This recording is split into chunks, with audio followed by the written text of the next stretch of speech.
کچھ گھر صرف دیوار اور چھت نہیں ہوتے، ان میں رہنے والوں کی چیخیں بھی قید ہوتی ہیں۔ یہ کہانی ہے لاہور کے ایک ایسے گھر کی جہاں گراؤنڈ فلور دیکھنا بھی منع ہے۔ ہم کراچی کے رہنے والے ایک دن ہمارے والد کے دوست نے کہا کہ چلو ٹور کرنے چلتے ہیں۔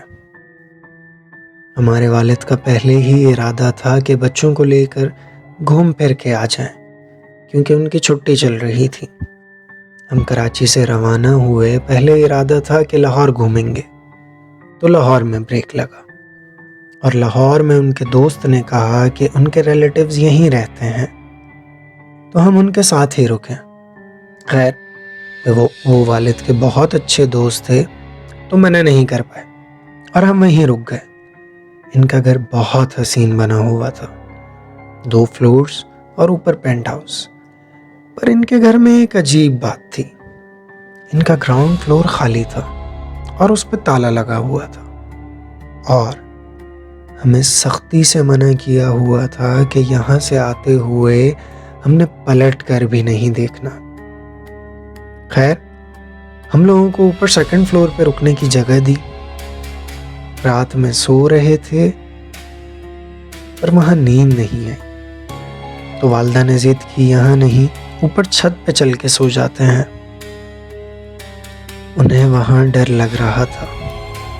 ابھی زیادہ رات نہیں ہوئی تھی تو بابا جانی نے دوست سے بات کر کے ہمیں اٹھایا اور چھت پہ لے گئے۔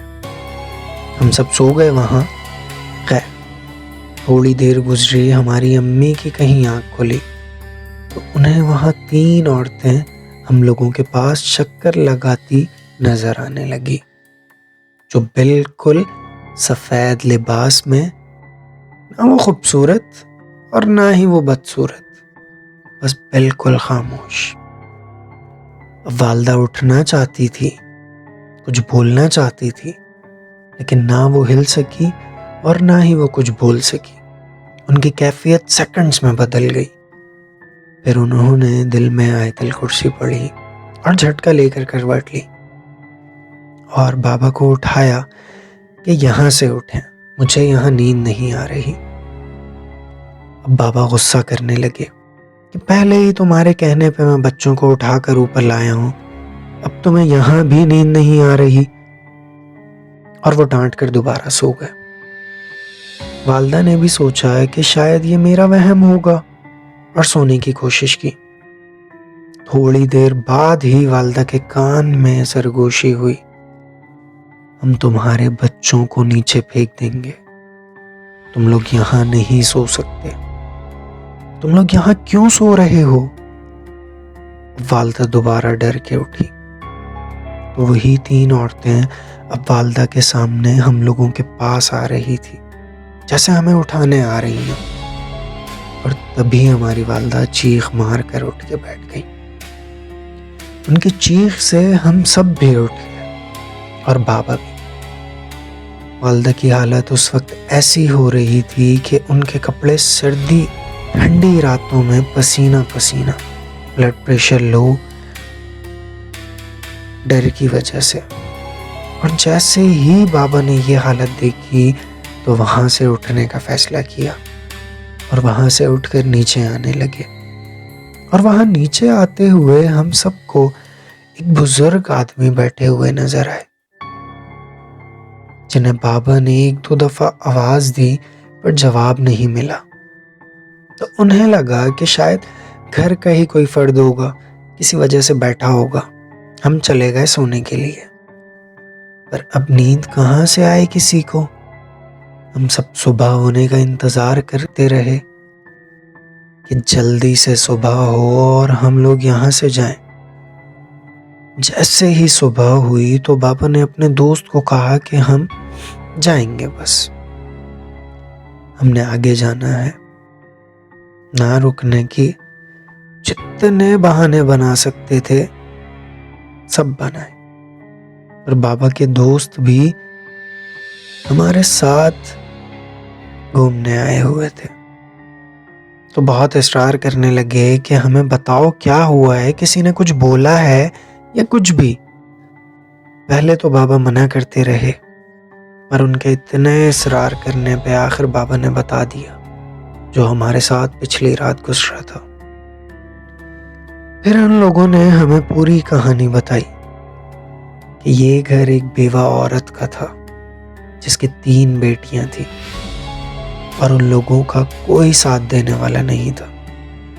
ان کے گھر کے خرچے کوئی کمانے والا نہیں تھا اور اس عورت کے بھائی اس جائیداد کو لینے کی ہر کوشش کر رہے تھے، اور ایک دن ان کے بھائی گھر آ گئے اور ان کی بیٹیوں کو چھت سے نیچے پھینکنے کی دھمکی دی۔ وہ عورت ایک سفید پوش تھی، ہر وقت اللہ اللہ کرنے والی نیک عورت، اور اللہ نے اسے کھلانے پلانے کا ذمہ لیا ہوا تھا۔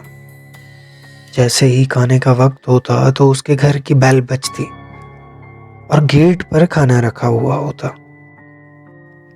شروع میں وہ عورت سمجھتی کہ کوئی بھولے سے رکھ گیا ہے یا کوئی بھول گیا ہے تو وہ اسے نہیں اٹھاتی تھی، پر جیسے ہی اندر آتی پیچھے سے دوبارہ گیٹ کی بیل بجتی، آ کر دیکھے تو وہاں کوئی نہیں ہوتا۔ اب 3 بیٹیاں ایک گھر میں رہتی ہوں، کسی مرد کا سہارا نہ ہو، تو اس گھر کی عورت بھی ڈرتی ہے، کیونکہ ہماری سوسائٹی اچھے لوگوں کے ساتھ ساتھ کچھ برے لوگوں پر بھی مشتمل ہے۔ اس لیے اس عورت کو ڈر لگا رہتا ہے کھانے میں کچھ ملا نہ ہو یا کھانا ایک ٹریپ نہ ہو کہ میں کھانا اٹھاؤں اور کوئی گھر میں آ جائے۔ اس لیے وہ شروع میں نہ اٹھاتی، وہاں کھانا بڑھتا گیا۔ اب اسے سمجھ آ گئی تھی کہ یہ اللہ تعالیٰ کی مدد ہے، کیونکہ دیکھیں اگر وہاں پہلے ہی کھانا رکھا ہوگا گیٹ پہ تو کوئی دوسری دفعہ وہاں کیوں رکھے گا کھانا؟ اس لیے اس عورت نے وہ کھانا لینا شروع کر دیا، لیکن پھر ایک دن اس گھر میں بالکل خاموشی ہو گئی اور کسی نے اس پہ غور نہیں کیا۔ نہ ہی ان سے کوئی ملنے آتا تھا اور نہ ہی پڑوسی اتنے اچھے تھے کہ حال چال پوچھیں ان کا۔ تو اس گھر کے باہر کھانا جمع ہونا شروع ہو گیا۔ کچھ دن بعد جب حد سے زیادہ ہو گیا تو لوگوں نے دیکھا اور گیٹ بجایا، پر کوئی جواب نہ آنے کی وجہ سے پولیس کو کال کی اور بتایا کہ یہاں ایک فیملی رہتی ہے، وہ کہیں گئی ہے، پر گیٹ کوئی نہیں کھول رہا، تو کائنڈلی آ کر اسے چیک کر لیں۔ پھر جب گیٹ کھولا گیا تو وہاں صحن میں ان 3 بیٹیوں کی لاش پڑی تھی اور اندر ان کی والدہ کی۔ بیٹیاں جہاں پڑی تھی اس سے پولیس کو اندازہ ہوا کہ کسی نے انہیں چھت سے دھکا دیا ہے اور یہ چھت سے گری ہیں، جس کی وجہ سے ان کی موت ہوئی۔ خیر کیس درج ہوا پر کوئی حل نہیں نکل سکا۔ پھر وہ پراپرٹی وارثوں کو ملی جس میں صرف اس عورت کا بھائی تھا۔ اس نے اس جگہ کو بیچ دیا،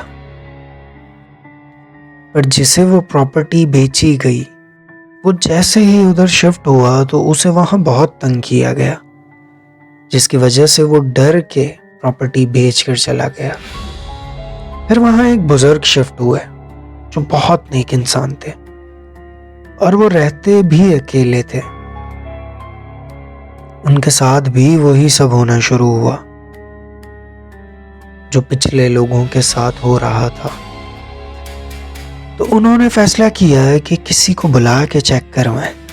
تو ایک بزرگ عالم نے انہیں بتایا کہ یہاں ایسے ایسے ہوا تھا، اور ان عالم نے یہ بھی بتایا کہ ان بچیوں کو قتل کیا گیا تھا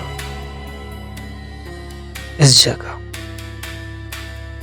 اس لیے اب وہ کسی کو نہیں رہنے دیتی۔ اس بزرگ کے دل میں خواہش جاگی کہ میری ان سے بات کرواؤ، مجھے ملواؤ۔ بہت بولنے پہ عالم صاحب نے ان کی یہ بات مان لی اور انہیں سارا طریقہ بتا دیا پھر ان بزرگ نے گراؤنڈ فلور کو لاک کر کے اس جگہ ان سب سے بات کی اور فیصلہ کیا کہ انہیں انصاف دلوائیں گے اور قاتل کو پکڑیں گے۔ اور آپ کو بتا دوں کہ قاتل اور کوئی نہیں، اس عورت کا بھائی تھا۔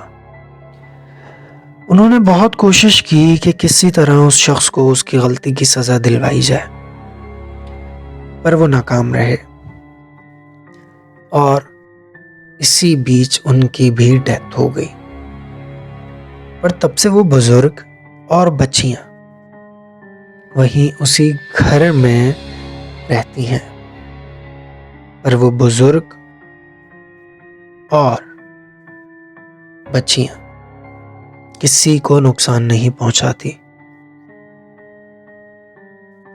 پر وہاں کسی کو رکنے بھی نہیں دیتی، کیونکہ انہیں ایک ڈر تھا کہ یہ گھر چھین لیا جائے گا ان سے، اور اب اس گھر کے گراؤنڈ فلور پہ کسی کو اجازت نہیں ہے،